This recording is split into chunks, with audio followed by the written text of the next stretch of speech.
13 अगस्त 1947 ये all India radio Lahore है। आप हमारे अगले ऐलान का इंतजार कीजिए। 14 अगस्त 1947 ये रेडियो पाकिस्तान लाहौर है। आपको पाकिस्तान मुबारक। मासूम बच्चे बैलगाड़ियों पर सवार हैं तो कहीं कोई गधे पर सवार बहन अपने भाई को चुप करवाने की कोशिश कर रही है तो ये बच्ची अपनी माँ के ठीक होने की उम्मीद में है। कोई अपनी माँ को उठाए ले जा रहा है तो कहीं कोई बाप अपनी बेटी को कंधे पर उठाए ले जा रहा है। ये मासूम बच्चा तो अपना सर पकड़े बैठा है। फसादात की वजह से गलियां सूनी पड़ी हैं। हर तस्वीर तबाही की दास्तान सुनाती है। कहा जाता है कि उस वक्त 10 लाख से ज्यादा लोग मारे गए और 1,50,00,000 से ज्यादा बेघर हुए। ये कहानी है एक ऐसी जमीन की जो बट गई। ये कहानी है उन ख्वाबों की जो चकनाचूर हो गए। ये कहानी है हिंदुस्तान की तकसीम की जो 1947 में एक हकीकत बनी मगर लाखों दिलों पर एक ना भरने वाला जख्म छोड़ गई। एक तरफ भारत और दूसरी तरफ पाकिस्तान वजूद में आया मगर ये तकसीम सिर्फ जमीन की नहीं थी बल्कि दिलों की, खानदानों की और सदियों पुरानी यादों की भी थी। लाखों लोग अपने घरों, गलियों, बाजारों और जमीनों को छोड़ने पर मजबूर हुए। कुछ हंसते बसते शहरों में अचानक खामोशी छा गई तो कहीं चीखों पुकार और आंसुओं का तूफान बरपा था। इस तकसीम से कई खानदान खत्म हो गए, दोस्त दुश्मन बन गए और भाई भाई से जुदा हो गया। गांव वीरान हो गए। लेकिन इसी दौरान कुछ ऐसे भी थे जिन्होंने अपनी जान खतरे में डालकर दूसरों की मदद की, नफरत के अंधेरे में उम्मीद की रोशनी जलाई। आइए आज आपको दिखाते हैं तकसीम के वक्त की वो तस्वीर जो बरे-सगीर की तारीख में हमेशा के लिए नक्श हो गई।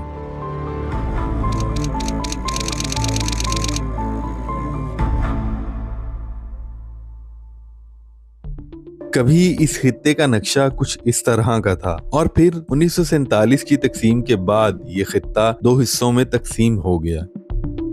इस तस्वीर में कोई अपनी साइकिल लिए जा रहा है तो कोई बैलगाड़ी पर सवार है और कोई पैदल ही जा रहा है। तो कहीं एक बाप ने तराजू के एक पलड़े में अपने बच्चे को बिठाया हुआ है तो दूसरे पलड़े में सामान बांधे ले जा रहा है।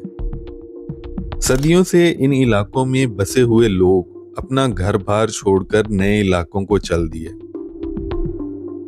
भारत की नामवर मुसन्निफा और शायरा साजिदा जैदी जो उस वक्त दिल्ली में थी, उन्हें भी इस कत्लो गारत के दौरान करोल बाग में अपने घर को ताले लगाकर मौलाना अबुल कलाम आजाद की रिहाइश गाह में पनाह लेना पड़ी थी। उस वक्त जो हालात थे उनके बारे में वो अपनी बायोग्राफी नवाए जिंदगी में लिखती हैं कि इंसानों के दिल और दिल्ली के दरो दीवार कांप उठे थे। दिल्ली की जमीन सुर्ख और आसमान स्याह हो गया था। यही हाल पंजाब का हो रहा था, यही उत्तर प्रदेश का और यही बंगाल का। दिल्ली में 24 घंटे का कर्फ्यू था। इसके बावजूद बुलवाई अंदरूनी गलियों में मुसलमानों का किश्तो खून कर रहे थे। लाशों से भरी गाड़ियां आ रही थी और जा रही थी। इंसानों की खौफनाक तरीन जिबिल्लत, हलाकत, नफरत, तासुब, बर्बरियत बेनकाब हो रही थी। तहजीब का पर्दा चाक हो रहा था। सियासत का मकरूह चेहरा बेनकाब हो चुका था। 1947 में आज़ादी का ख्वाब तो पूरा हो गया था लेकिन ये एक ऐसा ख्वाब था जिसकी ताबीर में बिछड़ने की दास्तानें रकम हुई, बस्तियां वीरान हुई और इंसानियत लहूलुहान हुई।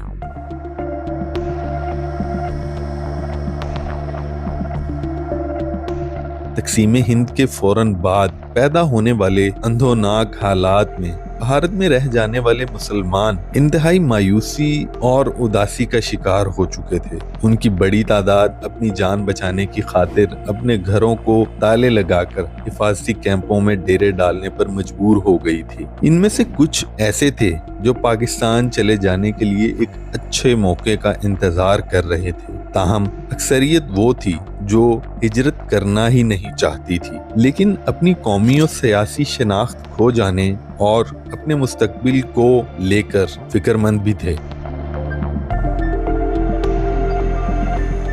میرے دادا بھی انہی لوگوں میں سے ایک تھے جن کو 1947 کی اس تقسیم میں انڈین پنجاب کے خانپور سے اپنا گھر بار چھوڑ کر پاکستان آنا پڑا۔ تقسیم کے بہت سے قصے میں نے ان سے سنے تھے۔ ان تصاویر کو دیکھ کر آج ان لوگوں کے گھر چھوڑنے کی تکلیف کا اندازہ ہوتا ہے۔ ان کی خواہش بھی تھی کہ وہ ایک بار خانپور میں موجود ان کی حویلی جس کو وہ یاد کیا کرتے تھے دیکھ کر آئیں، اور اسی خواہش کو لیے وہ اس دنیا سے رخصت ہو گئی۔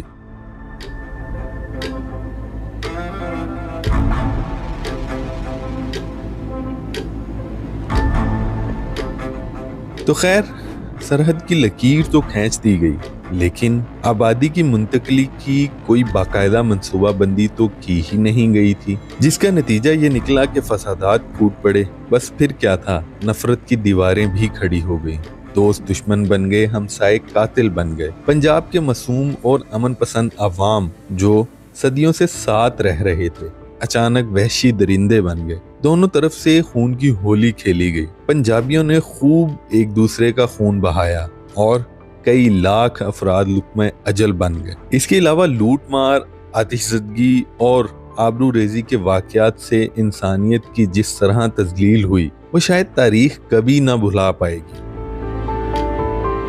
مولانا ابوالکلام آزاد اپنی کتاب انڈیا ونز فریڈم میں لکھتے ہیں، آزادی کے دوسرے دن ہی فرقہ وارانہ جھگڑوں کی خبریں راجدھانی یعنی دہلی پر گہری تاریکی پھیلانے لگی تھی۔ یہ خبریں قتل، موت اور بے رحمی کی تھیں۔ یہ پتہ چلا تھا کہ مشرقی پنجاب میں ہندو اور سکھ ہجوم مسلمانوں کے دیہات پر حملہ آور ہوئے ہیں، وہ گھروں کو آگ لگا رہے ہیں اور بے گناہ مردوں، عورتوں اور بچوں کو قتل کر رہے ہیں۔ ایسی ہی خبریں مغربی پنجاب سے آئی تھیں۔ مسلمان بغیر کسی تفریق کے ہندوؤں اور سکھ فرقے کے مردوں، عورتوں اور بچوں کو قتل کر رہے ہیں۔ پورا پنجاب بربادی اور موت کا قبرستان بنتا جا رہا تھا۔ جب مغربی پنجاب کی خون ریزی کی خبریں دہلی پہنچی تو سرکش لوگوں کا ہجوم شہر کے مسلمانوں پر ٹوٹ پڑا۔ دہلی میں ان قاتلانہ حملوں کو منظم کرنے میں سکھوں نے نمایاں حصہ لیا۔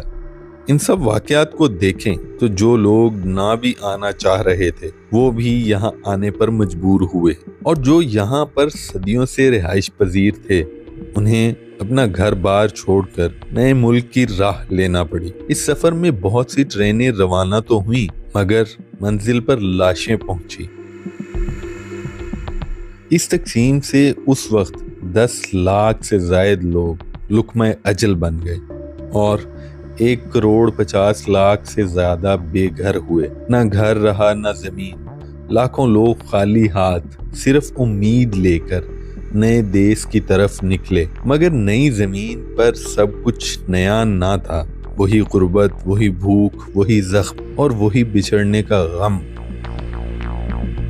ان تصاویر کو دیکھ کر آزادی کی قیمت اور تکالیف کا تو تصور بھی مشکل ہے۔ کہیں ہجرت کرنے والے لوگوں کا سامان، بیل گاڑیاں جو مذہبی تنازعات کی وجہ سے بڑے پیمانے پر نقل مکانی کے دوران دریائے بیاس کے کنارے سیلاب آنے کی وجہ سے پانی کی نظر ہو گیا۔ یہ تصویر ہے ہمایوں کے مقبرے کی، جہاں مسلمان پناہ گزینوں کا کیمپ ہے۔ یہاں پر ہزاروں کی تعداد میں مسلمان جمع ہوئے تاکہ ایک قافلے کی شکل اختیار کر کے پاکستان کی طرف روانہ ہو سکے۔ یہ تصویر بھی شاید دہلی پرانے قلعے کے ساتھ واقع مہاجرین کے کیمپ کی ہے۔ یہ بھی اسی کیمپ میں موجود ہزاروں مسلمان جو فسادات کے دوران ہونے والے قتل و غارت کے خوف سے اپنا گھر بار چھوڑ چکے تھے۔ صاف پانی کو حاصل کرنے کے لیے لوگ قطار لگائے کھڑے ہیں۔ ہر تصویر دکھ کی ایک الگ داستان سناتی ہے۔ لوگوں کے مسکراتے چہرے اب دکھ کی داستان بن چکے تھے۔ نئے دیس میں کچھ خوش تھے، کچھ ویران۔ جو پیچھے رہ گئے تھے وہ اپنوں کی یاد میں تڑپے، جو آگے بڑھ گئے وہ ماضی کی راکھ میں اپنا مستقبل تلاش کرتے رہے۔ آپ کو یہ ویڈیو کیسی لگی؟ کامنٹ میں اپنی رائے کا اظہار ضرور کیجیے۔